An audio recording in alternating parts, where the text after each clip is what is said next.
Assalamu alaikum dear students. आज पर 7th class science यथ साइंस मज topic topics now soil and crops यह टॉपिक तुहज किताब हंदिस लेसन नंबर 9 मज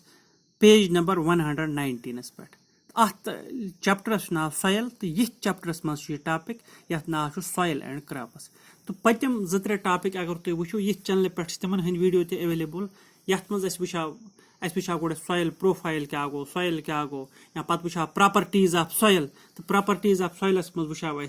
पतम प्रॉपर्टी ओतर वो वो absorption of water bye soil तो आज जो टॉपिक पढ़न यथ नाव सॉइल एंड क्रॉप्स यानी कि मिस तो फसल मिस हुंद क्या ताल्लुक फसलस सत यानी कि अत मिस मज फसल खस अतमन क्या ताल्लुक पानवे दपा अगर तुम इंडिया मज वो इंडिया मज अगर तुम अलग अलग स्टेटन मज फिरू तुम वो अलग अलग स्टेटन मज अलग अलग किस्म मिस कह स्टेट यथ मज ज्यादा पहन क्लेई सॉइल कुन स्टेट्स मज लोमी सॉइल ज्यादा तो कुन स्टेट्स मज ज्यादा पहन सैंडी सॉइल यानी कि अलग अलग मिस अलग अलग स्टेटन मज अगर तुम पे जम्मू कश्मीर कुन नजर दियो जम्मू कश्मीर मज ज्यादा पहन लबन लोमी सॉइल यथ मज मैग्नीशिया हाई कंटेंट यानी कि मैग्नीशिया एलिमेंट मैग्नीशिया ये सॉइल मज ज्यादा पहन ये लोमी सॉइल बनान ये लोमी सॉइल ज्यादा पहन इथे पे अगर तुम गो राजस्थान मज तब वो तुम ज्यादा पहन सैंडी सॉइल अलग अलग स्टेटन मज अगर तुम फिरू तब वो तुम अलग अलग मिसन हंद किस्म तो यह सॉइल यह सॉइल क्लाइमेट सत एक्चुअली मुतासर गमस यह सॉइल विंड यानी कि हवा सत या रूद सत या टेम्परेचर सत या लाइट सत या ह्यूमिडिटी सत अलग अलग स्टेटन मज अलग अलग सॉइल बनेम यथ जाय युथ क्लाइमेट यथ जाय युथ क्लाइमेट यानी कि क्लाइमेट मतलब गो यथ जाय विंड यथ जाय रेन फॉल क्युत टेम्परेचर क्युत लाइट किस ह्यूमिडिटी किस अमी किस्म अत सॉइल ते बनेम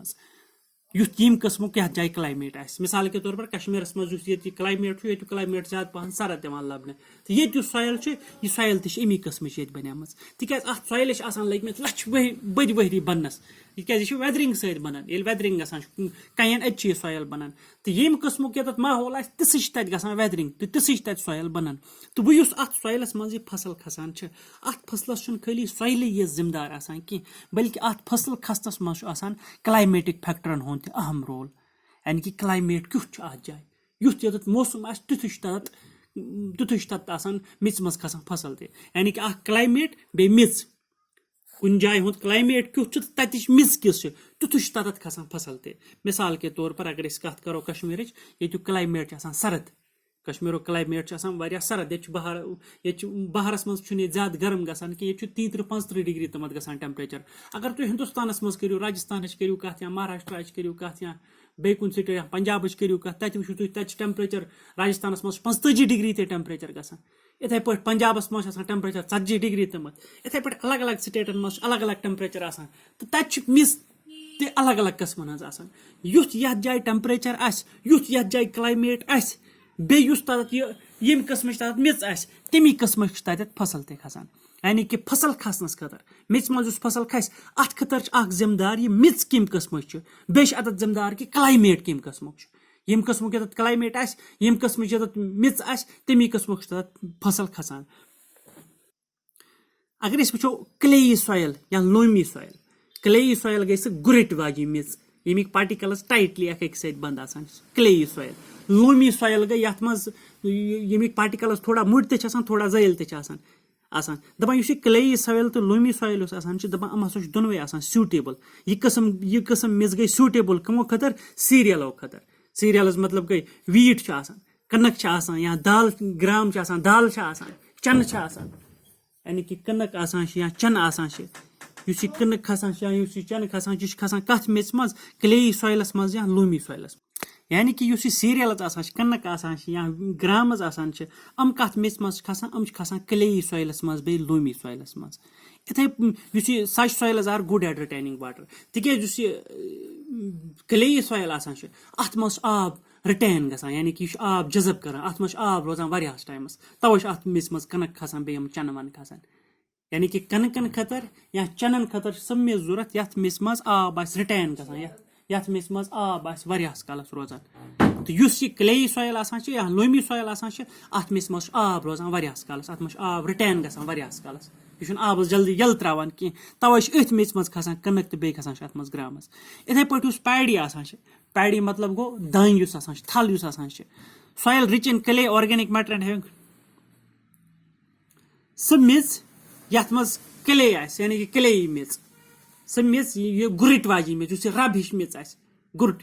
यमिक पार्टिकल्स न ज्यादा लूज आसान की यमिक पार्टिकल्स टाइटली बंद आसान बेयुस आब आस पानस मज जजब करान पानस मज आबस दिवान साल साल नेरने की यानी कि यथ पे आब आस रोजान वारियास कालस यथ मेस मज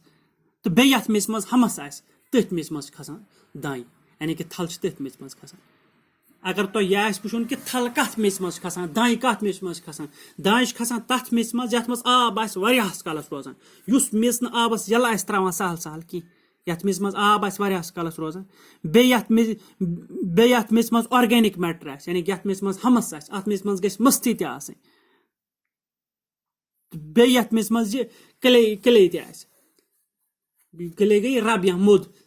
तवे अथ मेस मज हेकान ये दाई खसित असल पे यानी कि तथ मेस मज आबस जल्दी जल्दी यल आस त्रावान तथ मेस मज दाई खसान कि तवे तुम वुचान सन दाई डूर आसान यह दायस अगर तुम वो खानस मेस यह तिस मेस आसान अम मेस मज आब जल्दी जल्दी नेबर नेरान की यानी कि गई सॉइल रिच इन क्ले यानी कि अथ मेस मज क्ले ज्यादा पहन आसान अथ मज लकट लकट पार्टिकल्स आसान सह गुरट वाजी मेस आसान अथ मज ज्यादा यह मेस अमिक पार्टिकल्स टाइटली अख सत बंद आसान यानी कि अगर तो यह समझुन तेल सह टाइप्स ऑफ सॉइल वुचुन अगर तुम टाइप्स ऑफ सॉइल वुचु तब तरो तुम पाने फिक्र कत मेस मज किथ पार्टिकल्स आसान यानी कि यह क्ले सॉइल आसान यथ मज हमस ते वारियाह ज्यादा आसान यथ मज हमस ते वारियाह आस तथ मेस मज हेकान दाई खसित तवे यमन दाई डोरन अक्सर त्रावान सह लस त्रावान या गुह मज त्रावान यह गुह आसान या लस आसान सह ऑर्गेनिक मैटर अथ मज गस अथ दाई वाजी मेस मज गस ऑर्गेनिक मैटर ते आसन अथ हेक अथ मज दाई खसित बे गस तिस मेस आसन युस आबस यल त्राय सहल सहल की तिकैज दाई छ अख तुथ फसल अथ मज गस आब रोजन कंटिन्यू दायस अगर आब मकले यह तम सत दजान तो अम पत गो फॉर लेंटिल्स यानी कि मसूर मसुर दाल या बाकी राजमा दाल मसुर दाल या राजमा दाल अम खसान तथ मेस मज युस लोमी सॉइल आस यम मज आब विच ड्रेन्स वाटर इजीली यम मज आब आसाइश सान नेबर नेरान यानी कि पर्कुलेशन रेट ठीक आस पर्कुलेशन रेट ज्यादा आस लोमी सॉइल गई सुई सॉइल लोमी सॉइल तिस सॉइल आसान यम मज आब पकान यानी कि न ज्यादा तेज पकान न ज्यादा लुत पकान अथ मेस मज खसान पल्सेस अथ मेस मज खसान दाल अथ मेस मज खसान राजमा अथ मेस मज खसान मसुर यानी कि लोमी सॉइल गई सूटेबल राजमा दाल खतर या मसुर दाल या कौन कस्म दाल वाल सह खसान अथ लोमी सॉइलस मज मगर तथ लोमी सॉइलस मज यम मज आब नेरान जल्दी जल्दी यथ मज आब जुमा रोजान कहीं तवे तुम वुचान अगर यह शॉर्ट जमीन अत मज आब रोजान ज्यादा टाइमस कहीं अथ मेस मज ज्यादा पहन खसान यह दाल खसान अथ मेस मज ज्यादा अगर सह मेज आस कुन जाए यथ मज आब रोजान वारियाह टाइमस तथ मेस मज हेक दाल खसित कहीं अगर दाल कुलिस रोज अगर राजमा कुलिस आब रोज अंद वारियाह टाइमस खुशक रोजस न कहीं यह राजमा कुल तेल खसान कहीं यह आब सती तेल होचान यानी कि अगर तुम यह पुछुन कि राजमा दाल या मसुर दाल यह कत मेस मज खसान यह खसान लोमी सॉइलस मज मगर तथ लोमी सॉइलस मज यम मज आब जल्दी आस नेरान आबस ड्रेन आस करान जल्दी जल्दी आब पानस मज जमा आस थवान कहीं इथे पे for cotton sandy soil are loam which drain water easily and can hold plenty of water air are more suitable इथे पे कॉटन मतलब गो फंब कुल कत मेस मज खसान फंब कुल खसान सैंडी लोमस मज या फंब कुल खसान लोमी सॉइलस मज तथ लोमी सॉइलस मज यथ सैंड आस सेक आस यानी कि अम मज कॉटन कुल तथ मेस मज खसान कॉटन कुल आसान तथ मेस मज खसान लोमी सॉइल आस मगर सत सैंड यानी कि सैंडी लूम अत गई सैंडी लूम आस सैंड क्या गई तिक कॉटन कुलिस गस आब आसन तलकन कहीं कॉटन कुल खस तथ मेस मज यथ मेस मज आब आस ज्यादा कहीं तत गस आब आसन ज्यादा कहीं अत मेस मज गस आब जल्दी चलन नीर मगर अत मेस मज गस हवा आसन तल अत मेस मज गस एयर आसन तल तवे सेकिल जमीन आसान सेक आसान अख सत टाइट बंद आसान कर दूर दूर रोजान सेक मज तल आसान हवा सेक तल तवे कॉटन कुल आसान कॉटन कुल तथ मेस मज खसान यथ मेस मज हवा आस तल तवे वन सैंडी लूम अत मेस यानी कि यह गि लूमी सॉइल आसनी मगर सत गि सैंड तथ अथ मेस मज खसान काटन तो हिंदुस्तान मज यथ जाए काटन खसान महाराष्ट्र मज कैंसन जायन काटन खसान या तमिलनाडुस मज काटन खसान या इथे पे यथ बेंगालस कुन काटन खसान तो तथ मिस अगर तुम तोड़ गो तत वो तुम मिस सह मिस तथ मिस मज सेख तह सैंडी लूम्स तिक अत काटनस काटनस आब तूत जरूरत कि यूत हवा जरूरत अत मिस मज गि हवा आसन तो आब गि अत मज ज्यादा रोजन कि अथ मिस मज हेकान यह काटन खसित इथे पे कह क्रॉप्स यानी कि कनक वनक यम आसान कनक खसान क्लेई सॉइलस मज तथ क्लेई सॉइलस मज यथ मज हमस जरखेज क्लेई सॉइल यानी कि मददार जमीन मुद यथ मज ये दरियावक मुद अगर अत मदस पे कनक वावन तुम वो कनक कि खसान शार्ट जमीन कि कनक खसान तिक क्लेई सॉइल बे फर्टाइल तो क्लेई सह गि क्लेई सॉइल बे गि फर्टाइल यथ मज यह कनक खसान यानी कि आज लोगो तो यथ टॉपिकस मज पता कथ मेस मज कित फसल खसान तुम हेकू पाने पाने हेकू तुम पन बुजुर्गन नश मालूम कर या पन तलीम याफ्ता नश मालूम कर या पाने हेकू तुम वुचित कथ जाए किस मेस तत क्युत फसल खोतमुत तुम हेकू मेस वुचित अम सॉइल प्रोफाइल तक हेकू तुम चेक कर इत पे तर तुम फिक्री कि कथ कुस मेस कथ फसलस खतर सूटेबल आसान तो सुबह पढ़ो इंशाल्लाह ब्याक टॉपिक यथ नाम सॉइल इरोजन बाकी वसलम।